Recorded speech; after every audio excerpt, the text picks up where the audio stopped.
வணக்கம். ரொம்ப நாளுக்கு அப்புறம் நம்ம சேனல்ல பாத்தீங்கன்னா இன்னைக்கு ஒரு ஹோட்டல் ரெசிபிஸ் வரப்போகுது.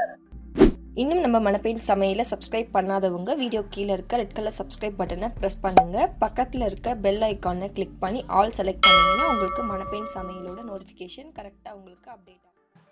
ஹோட்டல் கார சட்னி பண்ண போகிறோம். அதுக்கு பார்த்தீங்கன்னா 1/2 கிலோ அளவுக்கு பெரிய வெங்காயத்தை நல்லா நீட்டு வாக்காக கட் பண்ணி எடுத்துக்கோங்க.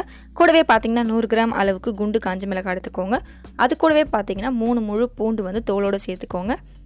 அடுத்து பார்த்தீங்கன்னா 3 ஸ்பூன் அளவுக்கு பெருங்காயத்தூள். அடுத்து பார்த்தீங்கன்னா ஒரு 3 கொத்து அளவுக்கு கருவேப்பிலை.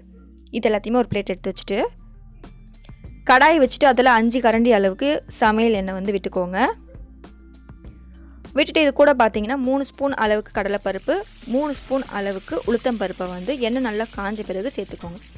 சேர்த்துட்டு எண்ணெயில் வந்து பார்த்திங்கன்னா இந்த பருப்பு நல்லா சேவரணும். அந்த அளவுக்கு டைம் கொடுத்து நல்லா வறுத்து விட்டுக்கோங்க.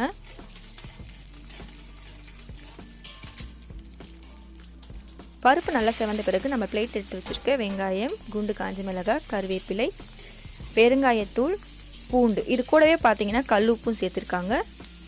பட் நம்ம வந்து வீடியோ எடுக்கல. ஸோ இதோட நீங்கள் வந்து கல் உப்பு சேர்த்துட்டு வெங்காயம் வந்து நல்லா கண்ணாடி பதம் வரணும், அந்த அளவுக்கு வதக்கிக்கோங்க. வெங்காயம் வந்து கண்ணாடி பதம் வந்த பிறகு 1/2 கிலோ அளவுக்கு தக்காளியை வந்து பார்த்திங்கன்னா நல்லா நீட்டு வாக்காக கட் பண்ணி எடுத்து வச்சுருக்காங்க.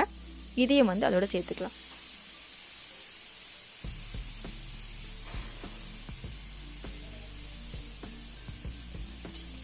சேர்த்துட்டு தக்காளி வதங்குற பதம் பார்த்திங்கன்னா ஓவராக வந்து குழையக்கூடாது, அதே மாதிரி குழையாமலும் இருக்கக்கூடாது.